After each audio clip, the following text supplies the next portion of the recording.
Who are we most excited to see this upcoming season on a team full of exciting players? We talk about that on today's Locked On Reds. You are Locked On Reds, your daily Cincinnati Reds podcast, part of the Locked On Podcast Network, your team every day. You are Locked On Reds, and my name is Jeff Carr. I'm a lifelong Cincinnati Reds fan that's turned an addiction to this team into information for you. I want to thank you for taking time out of your day to join us and talk some Reds with Steve and myself. Steve will be along in just a moment, as well Lance McAlister from 700 WOW. This is part 2 of our conversation. If you missed part 1, that was yesterday. Did a lot of talk about guys and expectations and things that we have for different pitchers and different hitters, and kind of looking forward to that. This episode, we're going to focus on some players that excite us. We're going to look at the Hall of Fame candidacy for Brandon Phillips, and a player that the Reds absolutely need to add to the Hall of Fame like 3 years ago, let alone right now. And then we're going to look way into the future. We're going to get our crystal balls and look and see what the next 5 years may bring to Cincinnati.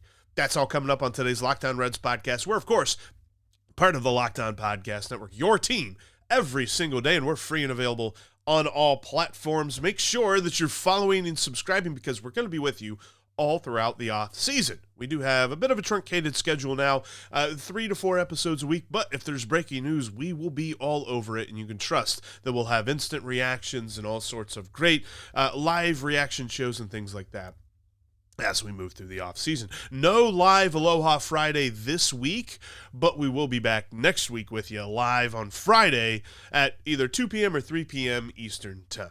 All right, let's jump into our conversation with Lance. We're going to start with who excites us the most. All right, he's back for more, I guess, glutton for punishment or something. I don't know. Lance is back with us here again today. We talked a lot about our expectations for a lot of different players and things like that on yesterday's podcast. If you didn't check it out, make sure you go check it out. A lot of great discussion there as to how this Reds team will look as we sort of inch closer to spring training. We're not exactly that close to it, but hey, we're in December and we're thinking about baseball, and that's always a good thing. Let's look for this now, because as far as, expectations and projections and things like that, that's a lot of fun. But as we look toward a roster that is full of guys who are so excited, whether you're talking about pitching, whether you're talking about hitting and things like that, who are you guys most excited for? And Lance, I want to start with you. I'm going to go. I've made a case in the previous conversation with CES, and I love him. But Matt McLain to me is such, and I know it's cliche to say he's a gamer, he's a hard-nosed guy, but there is such a high IQ aspect of him and an understanding of who he is and what he is. And for a young guy to understand who they are and not try to be something they're not to try to be over the top in that, and the number of different ways he can help this team, from his IQ to his fielding to the pop to the base running abilities to the gap-to-gap power. I just think he is such he's like an instructional book. If you said, give me somebody who could be an instructional video to show kids, you could play up on the screen. Kids, watch Matt McLain just play this game specifically. Don't worry about anybody else in this game. Watch how he runs the bases. Watch how he cuts the corner of the bases going first to third. Watch his awareness in the field and the way he positions his body and his movement on the pitch. Watch his plate discipline at the plate and not jumping out of his shoes with 2 strikes, but shortening up the swing to go the other way.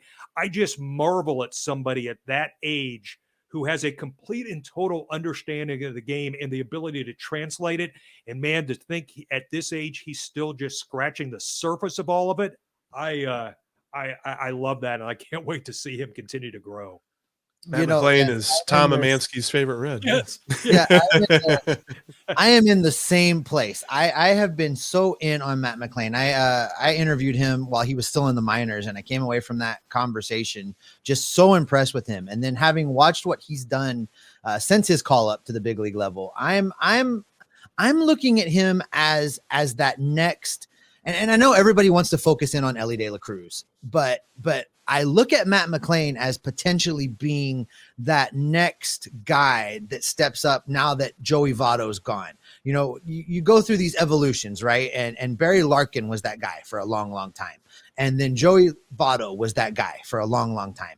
And I'm looking at Matt McLain as having the potential to be that next guy. I kind of tongue-in-cheek said already, put the C on his chest. But if he continues to perform and be the guy that it looks like he's going to be, maybe that's a real possibility. Maybe he's the next guy to wear that captaincy on his chest and be the on-field leader of this team as it continues to grow and to develop.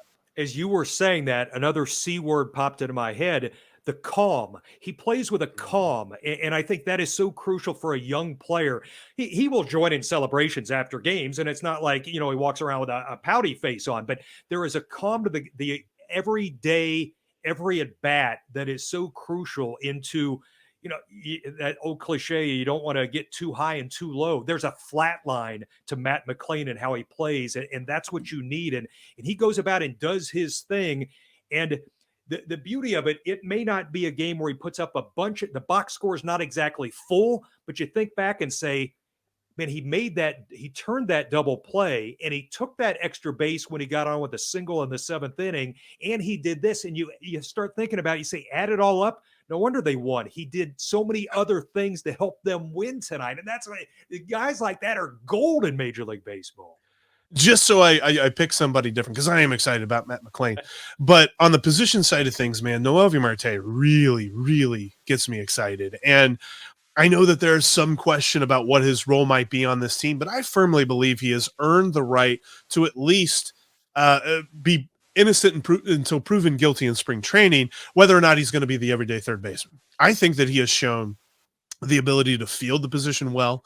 The different things that he is able to do with his glove at third base definitely lead me to believe that he could be not just a asset there. Like, he is a guy that I could see being a Gold Glove candidate in his future. But then on top of that, he ended the season on a 16-game hitting streak. He has shown the power. He's shown the speed on the base pass, which is something that surprised us, because coming up through the minor leagues, it was said that, yes, he's going to be a good bat, probably an okay glove. Nobody really ever said anything about his base speed and his base running ability, but he's shown it. He can steal bases very easily. He's got a quick jump, and he's a very good mind for the game. He shows it on the base paths. He shows it with his glove, and he shows it at the plate, because even coming up through the minors, he was not a guy that had a high strikeout rate. Now, he's not a crazy, walk guy. You're not going to see him competing with Juan Soto for the most walks in the league, but you're not going to see him being a huge liability with a strikeout rate either. He is a very smart hitter. And I think that that's something, and we talked about this yesterday with CES, that's something that's going to play through no matter the power, no matter his bat speed. He's always going to have that batter's eye that he can fall back on, which will make any slump that he might deal with a lot shorter than you would expect. And I think ultimately, he's going to surprise Reds fans, because my sense is their expectations aren't as high, because in the pecking order of everybody who came up, he came up so late. I think fans had seen everybody else arrive and thought the best ones arrive first, and there's a pecking order. So the inclination was, well, he arrived later on the back end of everybody else, so I'm not going to expect, or he must not be as good. I think the more people watching that string to end the season, I think people started to go, well, wait a minute, maybe he's better than I thought he was going to be, just because of he was later than everybody else. The inclination was he's not as good as everybody else. I would caution them to think, settle in, because you're about to see what Noelvi Marte can be, and it's going to be pretty exciting. And he's still eligible for Rookie of the Year, which that's going to be a lot of fun to see if he can pull that off. I've predicted that he will. We'll see if I'm right. What we haven't really waded into is secondary positions for some of these guys. So I think we might get into that for a second, without going too far afield, in case there's some things addressed by the Reds front office. But there's some potential to move some guys into different spots that aren't completely foreign to them, that they at least have had some exposure to, that make this lineup just absolutely dangerous. You spent some time talking about CES and how he could be a 30 home run guy. And I think he could be that guy with some appearances out in the outfield. And when we talked about that right-handed bat problem, right, for right field and what you could do, a scenario with Noelvi Marte at third, Candelario at first, and CES playing right field against left-handed pitching makes me salivate. Just how flexible is this Reds roster? Well, you could move Ellie. We'll tell you where coming up next.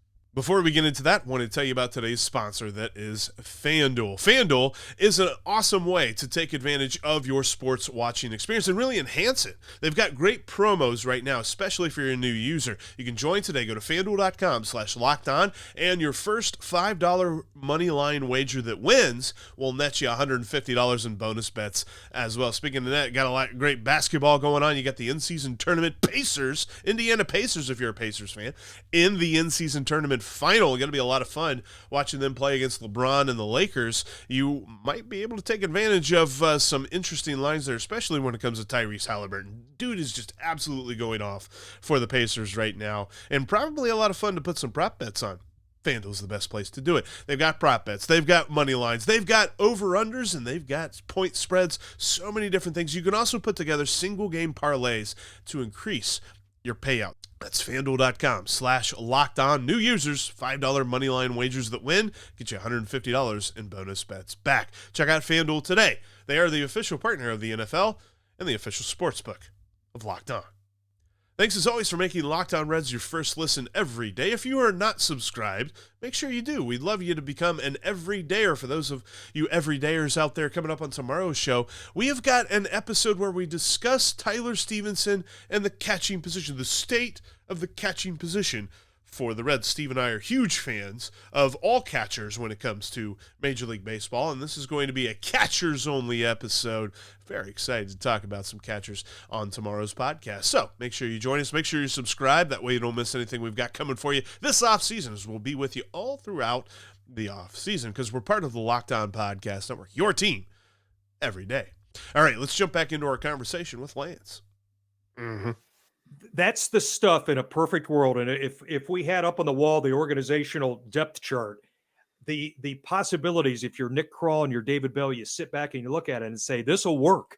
Because the ability to answer what the other team does later in games or from one day to the next, there's a lot of teams who don't have answers on their roster, don't have the pieces to move around. And I said this earlier, and I'll say it again. I know there's a faction of fans who want the 8 every day, same spot in the order, same spot in the field. It's just not realistic anymore. It's not happening. The way the game's played anymore. You want the ability day to day, and if you need inning to inning, to answer the matchups and beat their move to the bullpen in the middle of a game, early in a game, late in the game, whatever the case may be. And that's not even factoring in the ability to get guys rest, to get them off their feet and put them at DH one day because you've got an answer coming in behind them to take their position.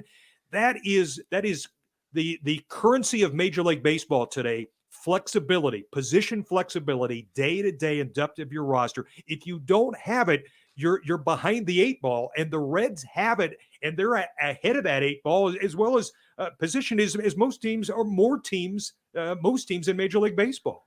And to add on to your point, because it's something that you said on your show, and I've always agreed with this point wholeheartedly. If the Dodgers are doing it, everyone else is doing it. And Dave Roberts has one of the highest number of different lineups every year in the league. Yes. And I know the pushback I get is quit moving guys around because they're making errors. I get there's always a built-in acceptance when you move guys around. Spencer Steer played 5 different positions. He wasn't great all the time at all those positions. He misplayed a ball in left field on, I think, a Sunday afternoon in the sun with Wade Miley on the mound for the Brewers, and I think that was 1-0. It was the ball he misplayed that led to the run. It's going to happen, but there's a give and take, and when you add it all up at the end, all of that flexibility, I would think on the scale tips it to the Reds' advantage many more times than it tips it to their disadvantage. I think people believe if you're going to do it, you need guaranteed results. You're never going to get that. The flexibility, though, leads to so many other options. It makes it worth doing it, in my mind. And I think many around baseball look at it that way: the give and take and the acceptance of the inherent risk at times. It's just the way it is. So there is one guy that I want to throw at you on this flexibility question, because there has been more than one comment to the effect of, why don't they put Elly De La Cruz in center field? Yeah, it's funny. I was in reserve. I was thinking, all right, well, if the guys would allow it, I'm going to ask them about Elly in the outfield before he even brought it up. And I can sit on both sides of the table. And on one hand, there's so much on his plate now about developing and taking the next step, getting settled in and performing on the major league level. Part of me says, don't throw something else on the plate. I get that school of thought. The other school of thought is, with somebody who runs as well as he runs, with the athleticism that's probably the best on the team, with the best arm on the team, those combinations, running, athleticism, arm, I would find it impossible. I would reject the notion that he could not play the outfield. I think he'd be a damn good outfielder, right? I'll give you a Fernando Tatis Jr. as an example that just popped into my head. I've wondered, I'll be honest, I've wondered along the way why that hasn't been. I know Nick Kroll has said that's not in the plans. I can only assume it's a one step at a time thing. Let's get him up here, settled in, start performing, and then maybe we layer his career with that next layer being the outfield. That would be, if I were searching for an answer and had to give one, it would be that. And I would understand that. Yet potentially, I think he's got everything you would need to be a productive outfielder. There's no way. There's no way he couldn't play the outfield.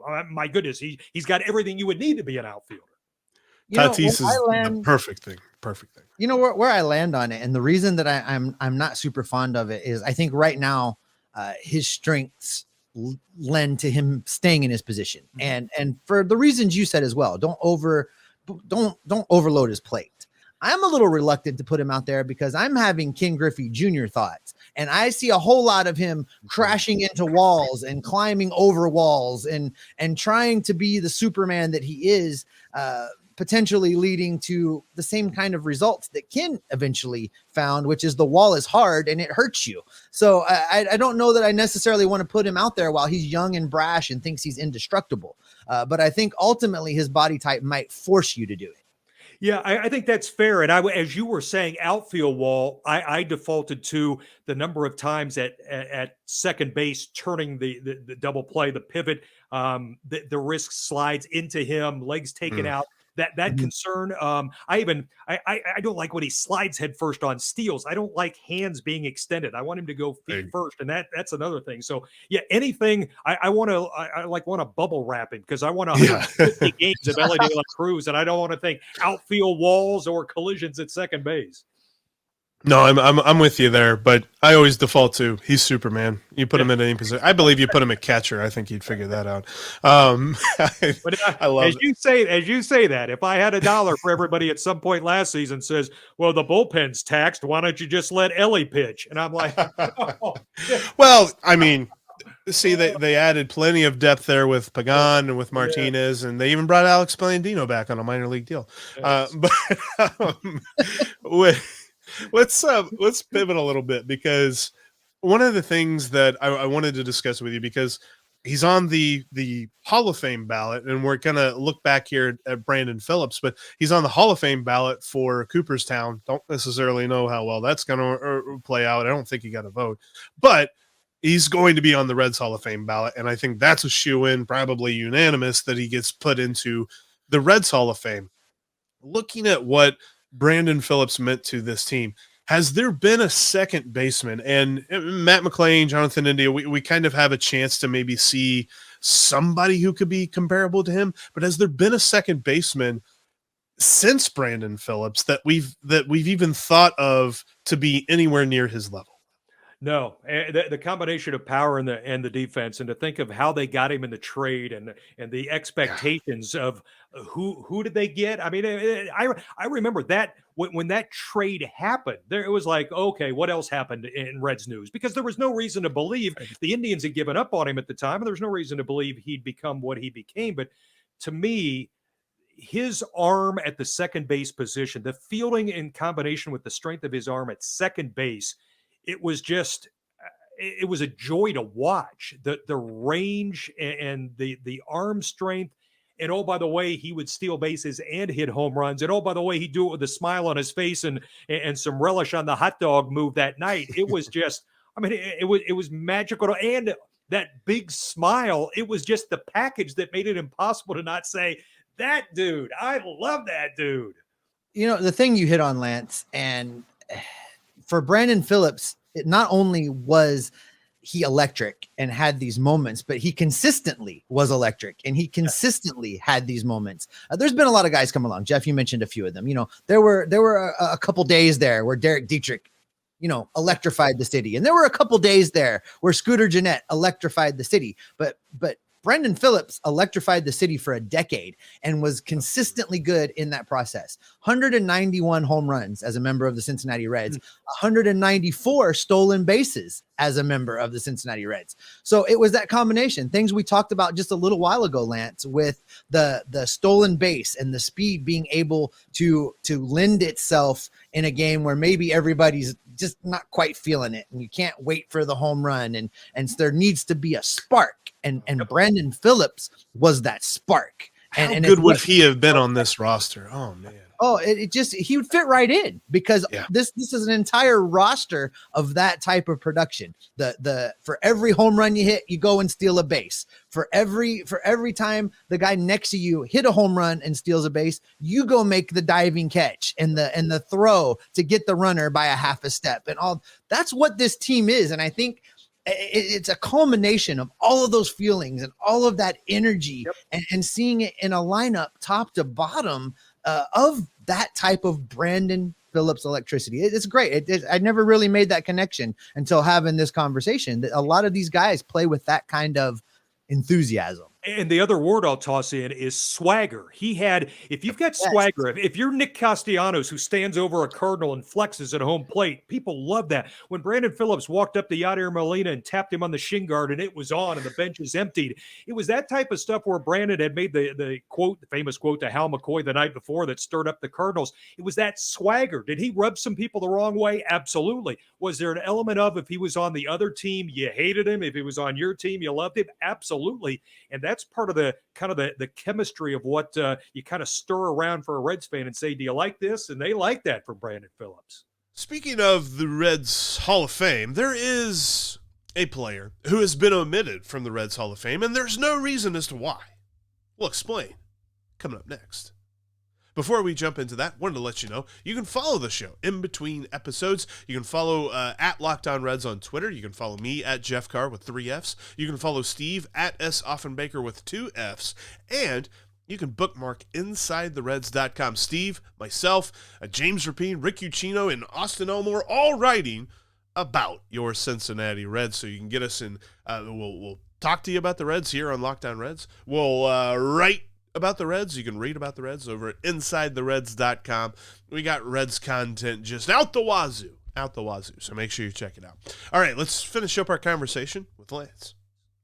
So with we'll call it a shoo-in. I mean, he's going to be in the Reds Hall of Fame, and he's going to be elected this year. There's also another guy who probably should have been elected to the Reds Hall of Fame a long time ago. When will we get Reggie Sanders into the Hall of Fame? You know, he is one of the most underrated players. I would argue one of the more underrated players in not just Reds history, baseball history.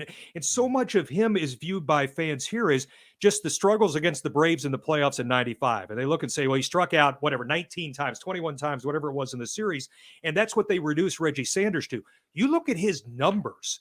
Look at the number MVP of stuff. Yes, the number of 20 home run plus seasons for the number of different teams, the number of homers and stolen bases, the exclusive company.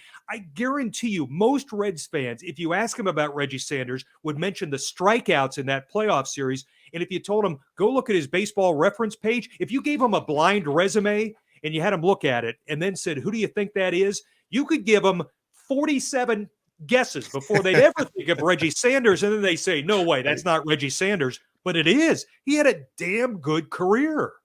And that 95 season, he had MVP votes that year. Like, I just think it's so crazy how you're right. It's like that small sample. We talked about it a lot on yesterday's podcast. The small sample seems to dictate what everybody feels about a guy. And I mean, and on top of that, immaculate grid, like all-star, easy guess on immaculate grid. But I just think, and I'm certainly not the first person, but I better not be the last person to be like, dude, let's get him in the Reds Hall of Fame already. It's far past time. I've continued to speculate that there's some behind the scenes problem that continues to block him from the Hall of Fame for the Reds Hall of Fame, because it simply doesn't make sense. In 8 seasons with the Cincinnati Reds, OPS plus of 118. So for his time as a member of the Reds, he was 18% better than league average. During that time, he had 125 home runs, stole 158 bases, add an additional 346 walks to his resume that produced a slash line total in those 8 years, 271, 353, 476. How he's not in consideration, how he's overlooked, where we're scratching our head going, well, we're going to put Danny Graves in this year, and then I don't know what we're going to do from here. It makes no sense. And, we talked to our buddy Cam Miller about this. He's on Team Reggie with us. Maybe we just need to be a little more vocal as fans and as people that love this team, and really ensure that he gets the proper, voices behind him to get him in this time. There's no good reason for him to not be in the Reds Hall. You know what's interesting is you mentioned it. I don't know that I recall Reggie Sanders being back for a Reds Fest, which is strange. Maybe I've missed him over the years, but think of all the time that I don't recall him being back for an event, for a signing, for Reds Fest, ceremonies with others who have gone in. I don't know if you guys do either. And maybe, I don't know, maybe he played for so many teams, he's just not viewed as, maybe he's viewed as more like the vagabond who's played everywhere and isn't remembered specifically for what he did with the Reds. I don't know, but I think it's a great point. He hasn't been on the radar around here for some reason. I cannot draw up a memory of seeing his name on a marquee at Reds Fest. Yeah, that's no. If you look at his career, you're right. He was quite the journeyman, but of those journeys, 8 years in Cincinnati, he was in no other place more than 2 seasons. 2 seasons in Kansas City, 2 in St. Louis, 1 in Arizona, Pittsburgh, San Francisco, Atlanta, and San Diego, all 1 season stops. So when you take that career, when you look at all of his overarching career totals, and then you look at what he did as a member of the Reds, he is a Cincinnati Red. So you're right. I maybe part of the problem, maybe Reggie needs to kind of shoehorn his way in there a little bit and be at some of these events. But I just really have felt like it's been an unfair disservice to him, because as you said, Lance, all that anybody ever wants to talk about when you mention his name is that postseason performance. And it's really not fair to what he did during his time in the city. Yeah, I would ask anybody watching right now who's rolling their eyes, just do this. Just go to Baseball Reference, type in Reggie Sanders, pull up his career, pull up the comps to other players, and I think you would jump into the chat and say, you guys were right. He had a hell of a career, and I didn't think it was that good. It was. So we've had some fun looking back. Let's put on our prognostication hats and let's look forward. I know that we are all very, very good at looking into the future and using our crystal balls here. But when we talk about 5 years down the road, because I feel as though Nick Krall has made statements that lend us to believe that they are trying to operate more like the Tampa Bay Rays. There are players on this team that we want to see spend their career here, but they won't.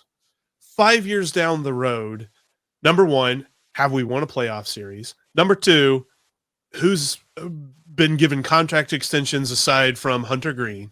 And number 3, is this still a more, a Reds town? Is this a Bengals town? Where are we looking at in 5 years when it comes to all that? All right, off the top of my head, I'll go 5 years from now. We're going to be saying, man, how about Rhett Lauder has 1 Cy Young? Can he win a second? We're going to be saying, how about Arroyo and the All-Star season he had? And we're going to be saying, I think I would extend Cam Collier and lock him up for years to come, because that kid has MVP, and he won't be as much of a kid at that point. Those are 3 names that come to mind right away. When Cam Collier gets here, I just can't wait. I don't know what the ETA is, but mark me down for a seat to watch Cam Collier and what's ahead for him. I like that, and I like the Rhett Lauder pick too. That's very interesting to me. Yes. I'll say this, and Lance, I want you to know that this whole premise that Jeff does here is a trap, because he uses this 5-year thing to get me to say things that will just tick everybody off, and he knows it, and that's why he does it. But the answer to the question is they will have signed 2 more extensions on top of the Hunter Green extension for within the next 5 years. Matt McLain is going to get himself an extension. He's going to be the position player that they keep around. They're not going to be able to keep Ellie. Ellie is going to be towards the end of the 5-year mark. It's going to be like the Shohei Ohtani circus with the shopping and the potential trading. That's what's going to happen. And I don't want that to happen, but that's what's going to happen. And then as far as that second extension, I think we have yet to see the player that plays into getting that extension. Maybe it's your guy, Noelvi Marte. Maybe we're talking about Spencer Steer being another long-term person on this roster. That one has yet to be earned. As far as playoff series goes, Jeff, the Cincinnati Reds are going to win the World Series within the next 5 years. It is going to happen. Write it down, book it. It will happen. Is this going to be a Reds town or a Bengals town? It's going to be a coin flip, because Joe Burrow is going to take this team and win a Super Bowl. So in the next 5 years, folks, the Cincinnati Bengals are going to win a championship. The Cincinnati Reds are going to win a championship. And this town, for the first time in a long time, is going to be flying high on its sports world. And the woe is me, doom and gloom, we're going to lose, they're going to leave, they're just going to trade on people who have finally been won over. Guys, can you imagine what just flashed into my head? I'm picturing a scene on Fountain Square where Matt McLain is holding up the World Series trophy, Joe Burrow is holding up the Super Bowl trophy, and Lucho Acosta is holding up the MLS Cup. And it's going to be a high celebration in the city of Cincinnati, where schools will be closed, businesses will be shut down, and declarations of the whole week to party will be on in the city of Cincinnati. How's that? Well, really appreciate Lance taking some time to talk with us about the Reds and kind of giving us his take on what the offseason has been so far, and looking forward to what next season is going to be. But that'll do it for us here today. Make sure you remember, tomorrow we are talking about catching, talking about Tyler Stevenson, why we think he's going to bounce back. We'll look at Luke Maley, why he's the best backup catcher in all of baseball, and what could the Reds catching position be in 5 years. Talk about the 5-year thing. We'll look at catching in 5 years. That's on tomorrow's podcast. Best way to not miss it is to subscribe and follow us on your favorite podcasting app, and right here on YouTube. Make sure you click that bell to get notified whenever we've got new content for you as well, because we will be with you all throughout the off season, because we are Locked On Reds every single day.